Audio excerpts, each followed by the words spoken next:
Hi అండి అందరికీ. చూడండి, నిన్నటి రోజు మేము భీమవరంలో ఉన్న ఉదయం కేఫ్ హోటల్కి వెళ్ళడం జరిగిందండి.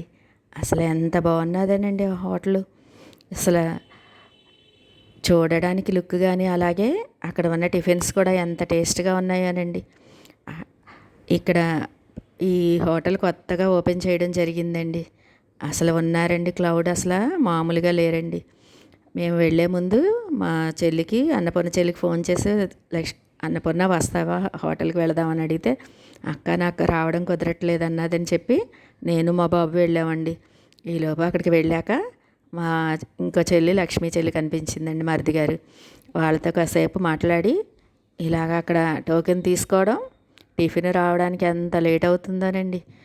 ఆ టోకెన్ ఇచ్చాక మనకి అప్పటికప్పుడు టిఫిన్ మనకి రెడీ చేసి ఇస్తూ ఉంటారండి. సర్వ్ చేయడం కూడా ఉండదు. మనం టోకెన్ తీసుకుని అక్కడికి వెళ్ళి టిఫిన్ తెచ్చుకోవాలి. అసలు భలే ఉన్నదండి, ఎంత బాగున్నదో. గీ దోశ తెచ్చుకున్నాము. ఆ గీ దోశ తెచ్చుకోవడానికి అరగంట పట్టిందండి. అందుకని చెప్పి మా బాబు పూ పూరి టిఫిన్ తెచ్చుకుని, నేను గీ దోశ తినేసి, మళ్ళీ మా కోడలు చెప్పాను కదండి, మా బాబుకి వివాహం కుదిరిందని, దానికోసం అని చెప్పి, మా కోడల కోసం అని చెప్పి, మా కోడలు బంగారం కోసం అని చెప్పి, నేను ముద్దుగా మా కోడల్ని బంగారం అని పిలుచుకుంటానండి. అలాగే మా ఇంటికి వచ్చిన కోడళ్ళు గురించి చెప్పాలంటే,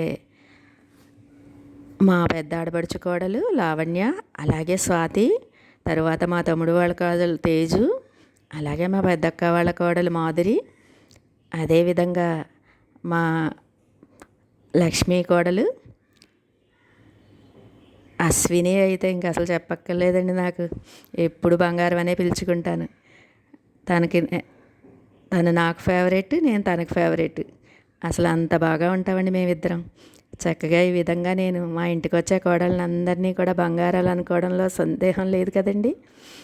అదేవిధంగా మా తోడికోడల కోడలు అంజన, ఈ విధంగా అందరినీ కూడా నేను ఎంతో ఇదిగా అనుకుంటానండి. వాళ్ళు కూడా నన్ను అంతే ఇదిగా చూస్తారండి. అసలు ఎంత క్లోజ్గా ఉంటామో మేము. ఎప్పుడైనా సరే మన ఇంటికి వచ్చే కోడల్ని మనం బంగారాలే అనుకోవాలండి.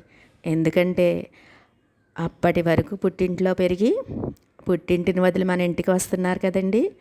అసలు చాగంటి కోటేశ్వరరావు గారు చెప్తారు, కోడల గురించి ఎంత బాగా చెప్తారనండి ఆయన. ఆ మాటలు నాకు ఎంతో బాగా నచ్చుతాయి. ఈ విధంగా మనం ప్రతి ఒక్కళ్ళం కూడా కోడల్ని బంగారాల్లా చూసుకుంటే వాళ్ళ భవిష్యత్తు కూడా బంగారమయం అవుతుందండి.